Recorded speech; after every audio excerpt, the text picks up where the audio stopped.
우리 시간으로 오늘 저녁이죠. 미국의 8월 소비자 물가 지수가 공개됩니다. 다만 8월 CPI가 어떻게 나오든 사실상 러시아와 손잡은 사우디가 미국과 4차 원유 전쟁을 벌일 수 있다는 경고에 지금 인플레이션 재발 우려가 시장에서는 다시 고개를 들고 있는 상황인데요. 오늘 미국 증시도 아이폰 15 출시와 머스크의 평전 출간 등 이 갖가지 호재들이 있었지만 결국 인플레이션 재발 우려로 일제히 하락 마감했습니다. 4차 원유 전쟁의 가능성과 시장에 미치게 될 영향은 어느 정도일까요? 오늘은 이 문제를 주제로 한국경제신문의 한상춘 논설위원과 얘기 나눠보겠습니다. 안녕하십니까? 네, 안녕하십니까?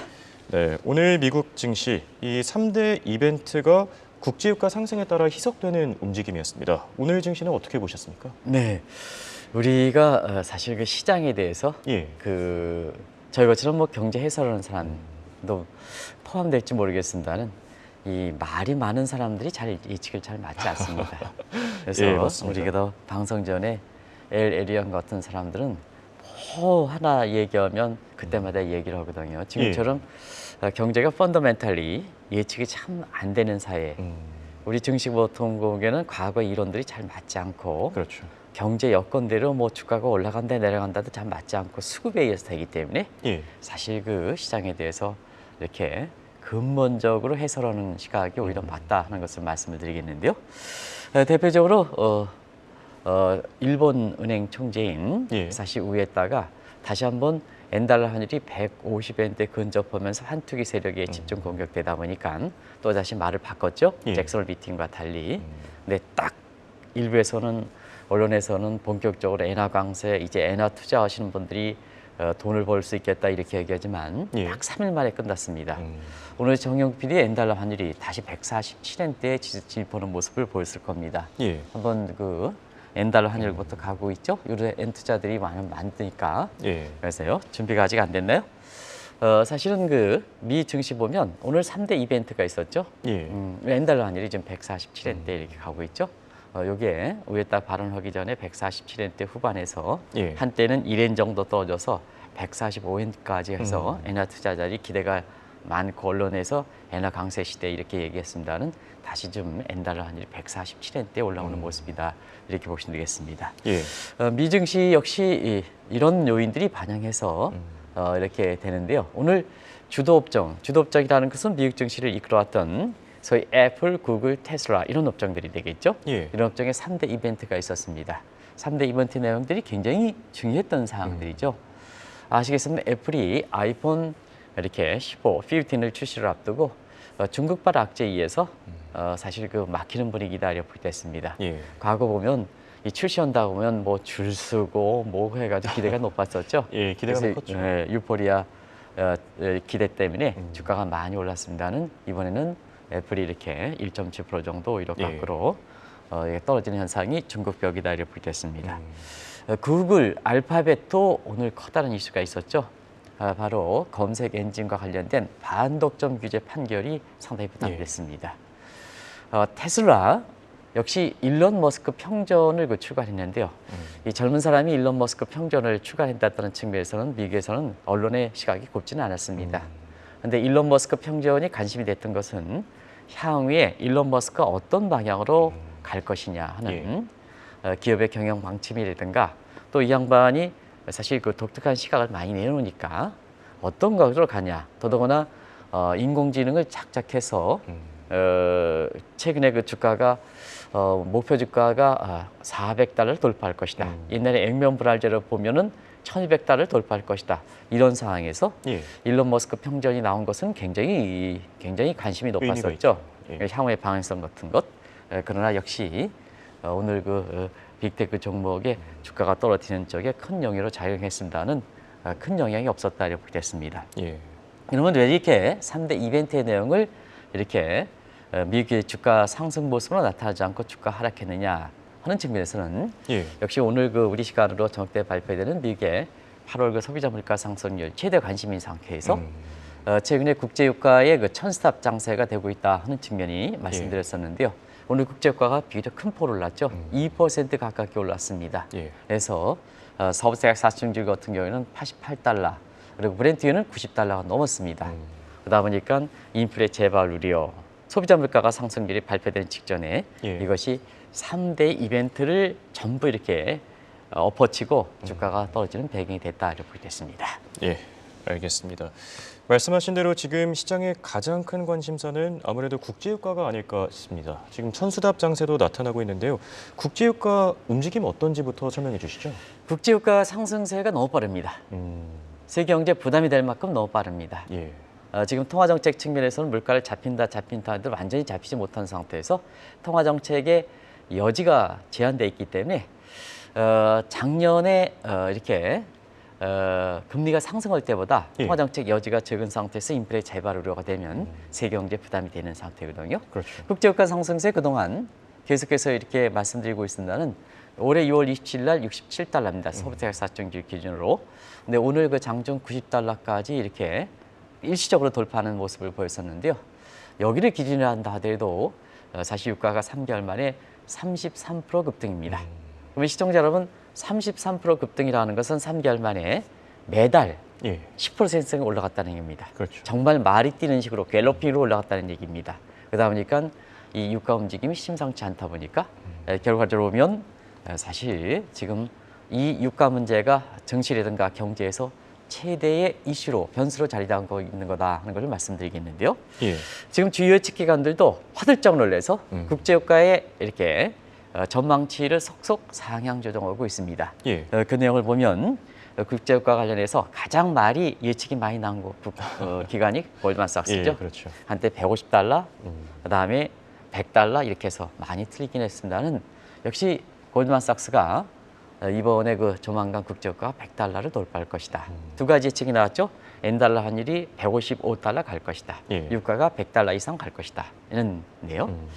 골드만삭스만 그치지 않고 최근에 국제유가 상승세가 너무 빠르다 보니까 주요 글로벌 인베스트 뱅크들도 올해 상반기에 앞으로 내는 국제유가 전망치에 비해서 평균적으로 보면 10%포인트 이상, 10% 이상 상향 조정하는 모습이 이렇게 지금 나오고 있다고 보겠습니다. 예. 자, 한국 기업들도 이미 빠른 데는 9월부터 경영 계획을 짜고요.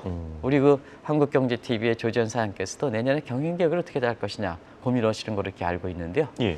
대체로 보면 빠르면 9월, 다음 달부터는 이렇게 내년도에 경영 계획을 짜야 됩니다.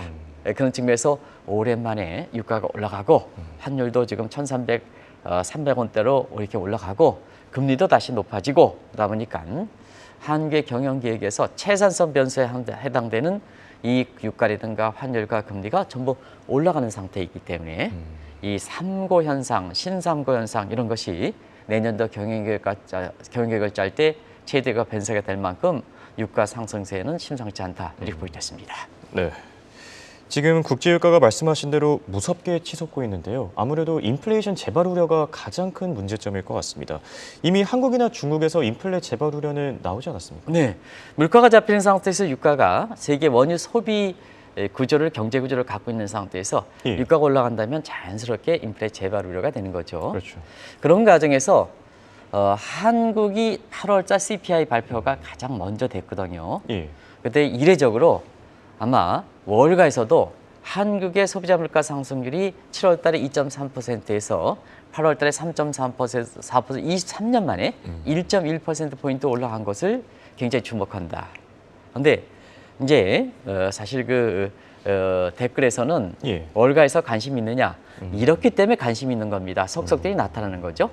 중국도 이제 8월 달에 소비자 물가 상승률이 플러스 0.1로 돌아섰습니다. 직전월에 마이너스 0.3%에서 그러다 보니까 결과적으로 보면 한국의 소비자 물가 상승률이 인플레 재발이 하나의 신호탄이 던져주다 보니까 오늘 미국의 소비자 물가는 분명히 상승할 겁니다. 월가에서 그래서 관심이 있었던 거거든요. 예. 왜 그럴까 하는 측면은 8월 달에 미국과 중국과 한국의 소비자 물가 상승률이 공통적으로 두 가지 요인입니다. 유가 상승, 에너지 가격 상승. 예. 두 번째는 농산물 가격 상승. 두 요인이거든요. 미국도 똑같이 그 요인이 작용할 거다 이렇게 됐습니다. 그래서 지금 예상이 이렇게 8월 달에 미국 같은 경우에는 에너지 가격이 10% 이상 올라간 거로 나오고 있거든요. 이런 측면에서 보면 지금 예상은 3.6% 정도로 이점부터 얘기하는데요. 예. 이후에 월가의 컨센서스가 3.6% 지금 정리가 되는 것 같아요. 근데 오늘 장 막판에 다우존스 일정 그래프를 한번 보시면 보여주실지 모르겠습니다. 정우 PD께서. 예. 다우존스 일정 그래프가 변동성이 상당히 심했습니다. 그래프가 준비가 안 됐습니까? 예, 이렇게 금방 해서. 될 것 같습니다. 네네. 예, 다우존스 일정 그래프 보십시오. 장중에선 저게 다우존스가 160포인트 상승하기도 했습니다. 예. 근데 장 막판에 저렇게 떨어졌습니다. 거의 떨어지는 서 보면 수직 프레시 크래시에서 장 마지막에 좀 이렇게 잔잔한 모습을 보였는데요. 지금 예상은 8월 달에 미국 CPI가 3.6% 컨센서스 형성되지만 유가라든가 예. 그다음에 농산물 가격 볼 때는 3.6%도 더 벗어나는 것이 아니냐. 그러다 보니까 인플레 재발휘로 3대 지수 떨어져. 예. 이렇게 되는 거죠. 그렇죠. 그런 과정에서 6월 달에 3.0, 7월 달에 3.2 헤드 페이크냐. 이 방송을 통해서는 헤드 페이크가 되지 않을 것이다. 예. 지금 보면 3.6%, 3.7% 굉장히 7월 수치가 하나의 추세로 장착될 가능성이 높은 거죠. 일시적 현상이 아니라 그러다 보니까 자연스럽게 인플레 재발 우려 9월 달 뭐 또 낙관적 시나리오 같은 경우에는 연말까지 금리가 동결할 것이다 하는 시각이 사실 지금은 흐트러지다 보니까 시장의 반응이 이렇게 나타난다 이렇게 볼 때 있습니다. 예. 국제유가가 이렇게 상승한 직접적인 계기를 살펴봐야 될 것 같은데요. 아무래도 사우디와 러시아 간의 감산 조치를 빼놓을 수는 없겠죠. 네. 지금 10일 전인가요? 예. 10개월 연장하는 사우디, 러시아의 감산 조치가 이렇게 나왔는데요. 예. 그게 일시적 현상만은 그치지 않을 것이다. 다양한 각도에서 사우디가 비전 2030 계획의 재원 확충 차원, 예. 그다음에 러시아가 전쟁의 재원 차원 이런 측면에서 고유가 정책을 선호하기 때문에 단순히 10개월만 그치지는 않을 것이다 하는 쪽을 말씀드렸었는데요. 예. 그걸 좀 보다 길게 좀 설명해 드리겠습니다. 우리가 보면 지금의 사우디 러시아 합작해서 미국과의 원유 전쟁을 일으키는 것은 보통 뭐냐 2017년 이후 그리고 그 가시화됐던 게 2019년 이후다. 그때 사우디와 러시아 그다음에 미국과의 원유와 관련된 갈등 문제를 보통 원유 전쟁이다 이렇게 표시를 하는데요. 예. 이번에 정확한 얘기는 이제 컨플릭트라 이제 마찰이다 이렇게 하는데요. 좀 사태의 심각성을 위해서 원유 전쟁 이렇게 하는데요. 1차 전쟁은 사우디 4년 전에 오펙과 그다음에 오펙 회담을 통해서 감산을 단행한 겁니다. 이때 미국이 굉장히 민감하게 반응했죠. 왜냐하면 트럼프 정부 때 사실은 경제 미저리 인덱스에서 유가가 올라가면 트럼프 정부의 집권당의 패퇴가 되니까 예. 트럼프 정부가 굉장히 민감하게 반응했죠. 이때 굉장히 트럼프가 사우디에서 공격했던 겁니다. 그게 언론일 이렇게 구속 사건을 통해서 이때의 그 전쟁을 일으켰던 것이 1차 원유 전쟁이다 이렇게 됐습니다. 그 부담을 안고 2021년에 1월 20일 날 바이든 정부가 출범했었죠. 예. 그런 과정에서 바이든 정부 들어와서는 2차례 원유 전쟁이 있었는데요. 2년 전에 오펙과 바이든 정부 간에 이렇게 싸움을 일었던 것이 2차 원유 전쟁이라 한다면 작년에 테슬라가 이렇게 사실 그 부도셀이 나올 만큼 유가가 많이 떨어졌던 이런 때를 그때가 원유 감산했던 게 2차 원유 전쟁이거든요. 그러면 이번에 사실 10개월 연장을 통해서 미국과 다시 갈등을 일으킨다면 국제 원유 시장에서 4차 원유 전쟁으로 이렇게 비유하는 거거든요. 그런 과정에서 보면 사실 트럼프 정부 때 이와 바이든 정부 때 지금까지 이렇게 3차례 정도 원유 전쟁의 갈등을 사우디와 러시아와 갈등을 일으킨 데에는 예. 트럼프 정부가 절대적으로 잘못해서 그렇다 이렇게 보겠습니다. 트럼프 정부는 중동 판세에서 정확히 잘못 읽었죠. 그래도 미국 언론인 사건이 있다 하더라도 예. 빈살만을 알아야 됩니다. 빈살만을 알아야 됩니다. 이것이 바이든 정부가 부담되면서 계속해서 사우디, 러시아, 미국과의 갈등이 있는 거거든요. 그때 당시 아시겠습니다는 사실 빈살만에 대해서 트럼프 정부가 완전히 반대하는 정책이 있다 보니까 사우디가 중국과 러시아에 갔던 거죠. 예. 그래서 구체적으로 오펙이 오펙 플러스, 러시아 포함한 오펙 플러스의 정식 회담으로 등장했던 배경이죠. 그런 과정에서 트럼프 정부는 지금 대중 정책에서 나바로 패러다임이 실패를 해서 바이든 정부의 중국과의 어떤 그 갈등 문제 이런 걸 남겨뒀고요.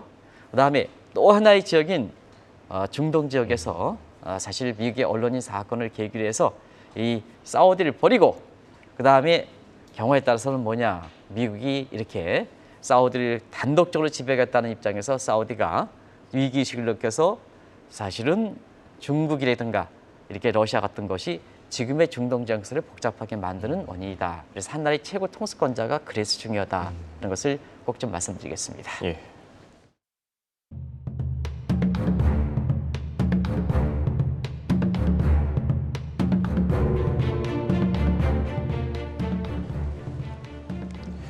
자, 그런데 바이든 정부 출범 이후 두 차례 맞았던 원유 전쟁에서 결과적으로 바이든 행정부가 승리했다는 평가가 나오고 있는데요. 이런 평가들은 왜 나오는 겁니까? 네, 대중 패권 마찰에서는 지금은 뭐냐, 바이든 정부가 출범하기 직전까지만 하더라도 예. 트럼프 정부 잘못으로 해서 사실 2027년 중국이 미국을 추월할 것이다 턱밑까지 왔는 상태에서 바이든 정부의 대중 전략 설리번 패러다임이 성공을 하는 상태에서 지금 불과 만 2년이 지났습니다. 다시 30년 만에 격차가 벌어졌다 이렇게 평가가 나오지 않습니까? 그래서 중국이 저렇게 어렵게 지금 어렵지는 거 아니겠습니까? 예, 그렇죠. 그런 과정에서 역시 바이든 정부가 중동의 전세에서 보면 여기에서 원유 전쟁과 관련돼서 미국이 이렇게 승리하는 관계에 대해서 사실상 그 한 나라의 최고 통수권자가 왜 중요한 것을 단적으로 보여주는 대목인데요.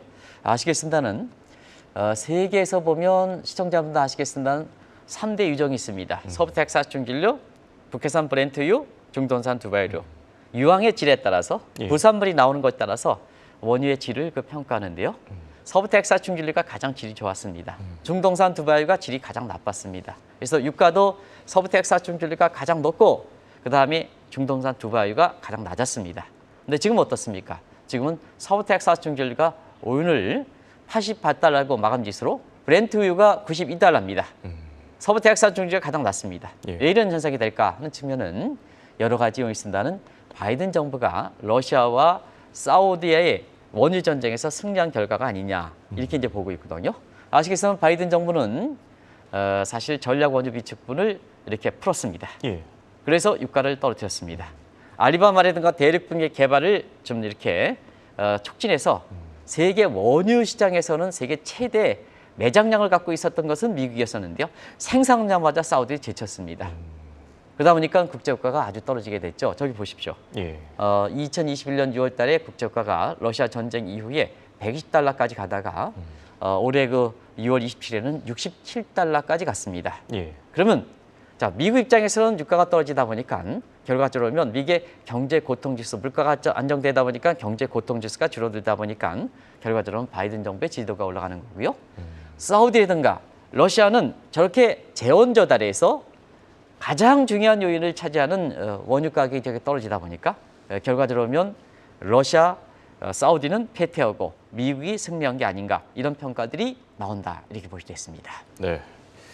얘기를 듣다 보니까 미국의 원유 전쟁, 의외로 그 역사가 굉장히 긴데요. 푸틴이 원유 감산을 고집하는 배경을 두고 수세에 몰린 자신의 입장을 탈피하기 위한 음모다. 이런 시각도 나온다고요? 네, 사실은 바이든 정부가 사우디보다도 러시아를 더 집중적으로 이렇게 예. 겨냥하는 상태에서 유가를 끌어내렸다 이렇게 보는 시각이 국제에너지기구의 여러 가지 경제 전문가들의 평가인데요. 예. 왜 그럴까? 전쟁에서 항상 전쟁을 이렇게 즐기는 사람도 있습니다. 그게 대표적인 사람이 푸틴이 아닌가 생각합니다. 왜 그럴까 하는 측면은 사실 저 전쟁이 우크라이나 전쟁이 발생하고 나서 국제유가가 한때 100달러 이상, 120달러 갔지 않습니까? 예. 근데 밀수출 시장에서는 러시아산이 80달러였었거든요. 그러다 보니까 어떻습니까? 아무리 뭐 하더라도 인접 국가인 인도라든가 터키라든가 이런 국가에서는 공식적인 원유 시장에서 보면 100달러 이상을 사야 되는데요. 아무리 미국의 반대 불법 거래를 한다 하더라도 80달러에 들어오거든요. 예. 그러면 인도 같은 경우에는 모디 총리 같은 경우에는 어떠냐? 80달러 받아들여. 미국과 이렇게 친미국 정책 취해도 80달러 받아들여. 그래서 앉아서 80달러를 앉아서 100달러 넘기면 앉아서 20달러 정도의 수익이 누리는데요. 예. 대표적인 잘했던 사람이 인도라든가 튀르키예의 에르도안 대통령 아니겠습니까? 그렇죠. 요걸 해서 반사적이거든요. 그러면 자, 미국 입장에서는 러시아에서 죽이기 위해서 아무리 제재를 한다 해도 밀수출 시장에서 자, 러시아산 원유 시장이 인기가 있거든요. 그럼 재원이 확충되지 않습니까? 예. 러시아에서 보면 원유 판매 대금이 전쟁일 때는 통제 시스템이다 보니까 전부 뭐냐 푸틴의 재원으로 들어가는 거죠. 그렇죠. 전부 푸틴이 들어가는 거죠. 이게 즐겼다 이렇게 됐습니다. 결과적으로 보면 자 사우디아와 러시아 간의 감산 조치가 됐지만 왜 바이든 대통령 정부에서 사실 전략 원유 보축을 풀고 동맹 국가의 전략 원유 비치를 같이 풀어라 이렇게 했던 것은 결과적으로 저 즐기는 푸틴을 죽이기 위해서 그렇다 하는 것을 말씀드리겠습니다. 그러다 보니까 원유 시장이 80달러 밑으로 하다 보니까 푸틴의 시련이 시작되는 거죠. 바그너의 용병그룹이라든가 이런 등에서 재원이 조달되지 않으면 예. 용병이랑 어떻습니까? 돈을 안 주면 그냥 그렇죠. 딴 데 가는 겁니다. 이게 시련이 시작됐던 거거든요. 그래서 결과적으로 보면 노아의 방주 시대가 됐다 이렇게 이제 평가들이 나오고 있는데요. 지금 보면 김정은이가 지금 러시아에 방문하고 있습니다. 예. 북한과의 러시아가 푸틴이 여러 가지 무기 거래 이런 측면이거든요. 이런 측면에서 육가 향방과 관련해서도 굉장히 저 북한과의 무기 거래가 이런 문제가 굉장히 이렇게 중요한 푸틴의 운명을 좌우했기 때문에 감산을 통해서 결국 재원을 확충해야 북한이 아무리 이렇게 러시아 입장에서는 동맹국이라 하더라도 왜 북한이 무기를 저쪽으로 지원하겠습니까? 결국 북한도 재원이 녹록지 않기 때문에 결국 팔 수 있는 대목이 그것뿐이 없거든요. 예. 국제적으로 바세나 체제에서 북한이 꽁꽁 금융 제재까지 무너져 있으니까 자 기한안이 북한 주민의 지금 한 40% 가는 상태에서 인권 보고서 보면 저 김정은 체제도 그렇게 쉽지는 않거든요. 예. 그런 과정에서 보면 서로 맞물려 있기 때문에 지금 러시아 입장에서는 감산을 아주 사우디보다 더 고집하는 거다 이렇게 보겠습니다. 네. 자, 이렇게 사우디와 러시아의 감산 조치로 시작된 4차 원유 전쟁. 바이든 정부가 출범한 이후 벌어졌던 두 차례 원유 전쟁이랑 좀 다른 양상과 결과를 보일 것이다. 이런 시각에 대해서는 어떻게 생각하십니까? 이 대목이 굉장히 중요할 겁니다. 예. 바이든 정부 출범 이후에는 자 전략 원유 비축을 풀고 대륙변의 알래스카 개발 통해서 또 동맹과 협조를 통해서 사실은 그 유가를 안정시켜서 감산 조치하는 사우디라든가 러시아를 상당히 수세 몰리게끔 했고 또 원유 가격이 떨어지다 보니까 인플레도 미국 입장에서는 작년 소비자 물가 상승률이 6월 달에 9.1에서 올해 6월 달까지 3%로 내리켰던 물론 7월 달에는 3.2%고 오늘 저녁 때 발표되는 8월은 3.6%로 이렇게 발표될 거로 이렇게 봅니다. 3%를 안정시켰거든요. 예. 근데 이번에 만약에 사우디라든가 러시아가 된 감산 조치 이렇게 해서 4차 원유 전쟁을 하고 바이든 정부 이후에서는 3차 원유 전쟁을 하는데요. 여기는 좀 쉽지는 않지 않겠느냐 하는 시각이 우리 정책 당국자 입장에서 굉장히 주목하실 필요가 있다고 보겠습니다. 예. 아무래도 전력 원유 부치를 풀든 가장 중요한 것이 세계적으로 유가 향방에 있어서 중요한 것이 칼텍스라 같은 원유 중재 거래 업체들이거든요. 근데 이 업체들이 대부분 다 텍사스입니다. 예. 텍사스는 전통적으로 공화당이 아주 그리고 친트럼프 정의 성향을 갖고 있습니다. 그렇죠. 내년에 대선이 됩니다. 그런 상태에서 보면 이 사람들이 지금 정치 자금을 어떤 쪽으로 갈 것이냐 하는 측면에서는 지금 트럼프 쪽에 많이 가는 것 같습니다. 예. 결과적으로 보면 이런 칼텍스라든가 원유 거래 중재 업체들이 이렇게 사실 협조를 하지 않을 때는 자 그동안 전략 원유 부치풀은 3개월치의 OECD 권고치를 전부 풀었습니다.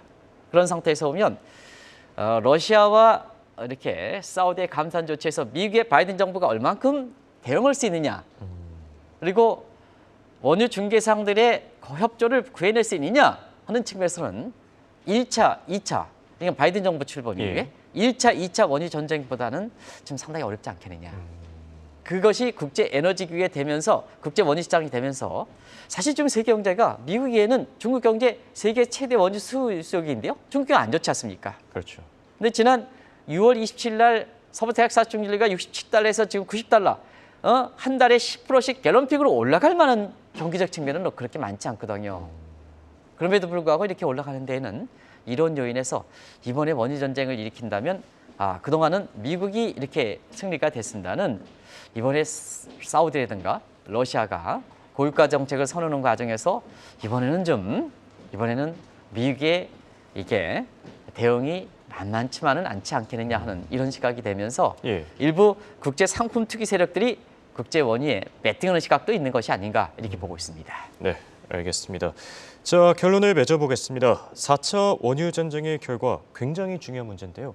만약에 미국이 패하게 된다면 어떠한 국가보다 우리 경제가 충격이 크지 않겠습니까? 우리 경제는 원유 자급도가 가장 떨어지죠. 예. 그런 측면에서 유가 향방에 따라서 결과적으로 보면 우리 경제의 모습이 좀 많이 좌우되는 특성을 갖고 있죠. 한국 경제 안 좋죠. 지금 저성장이지 않습니까? 예. 올해 성장률 1.3%. 정부 입장에서는 상저하건대 상저하저가 될 가능성이 높습니다. 물가 상승률 올라가죠. 그러면 요 물세 보면 성장률 떨어져 물가가 올라가. 이 전형적인 스태그플레이션. 스태그플레이션 하면 시청자 여러분의 우려감을 표시하니까 코사이, 준 스태그플레이션 현상이 나타나고 있다. 그러면 앞으로 뭐냐? 유가가 고공행진이 지속된다고 이렇게 본다면 우리가 재정정책 측면과 통화정책이 맞을 여지가 있느냐? 예. 통화정책, 이창용 총리가 매파기죠 하니까 자 물가를 잡기 위해서 금리를 인하할 수는 없는 입장이죠. 경기 부양에서 금리를 인하할 수 없는 입장이죠. 두 번째는 재정정책은 거대 야당이 있지 않습니까? 거대 야당. 그리고 국가 채무가 가기 때문에 지출을 한다해도 크라우딩 이펙트 때문에 경기 부양 효과가 그렇게 않거든요. 그러면 추경호, 이창용 팀에서는 저보다 다 훌륭한 사람입니다는. 이때는 우리도 좀 공급 측에 기업을 좀 마음대로 뛰어나게 할 때든가 이렇게 해서 지금 기업에서 서프라이즈 사이드 이코노믹을 좀 강조해야 되지 않느냐. 그러면 우리가 수요 공급 곳에서 공급 곳을 우측으로 이동되면 예. 성장률이 올라가고 물가 떨어지지 않습니까? 그래서 1980년대 서프라이즈 사이드 이코노믹을 다시 한번 한다 해서 뉴 서프라이즈 사이드 이코노믹 해서 거기다 N자를 하나 붙였습니다. 서프라이즈 사이드 이코노믹에 N자를 붙여서 추경호, 이창용 팀에서는 좀 새로운 정책 구상을 해야 예. 지금처럼 구조적으로 변하는 뉴노멀 시기에 한국 경제를 이끌어갈 수 있다 하는 걸 말씀드리겠습니다. 예, 알겠습니다. 이렇게 오늘은 4차 원유 전쟁을 주제로 얘기 나눠봤습니다. 지금까지 도움 말씀에 한국경제신문의 한상춘 논사위원이었습니다. 대화 고맙습니다. 네, 고맙습니다.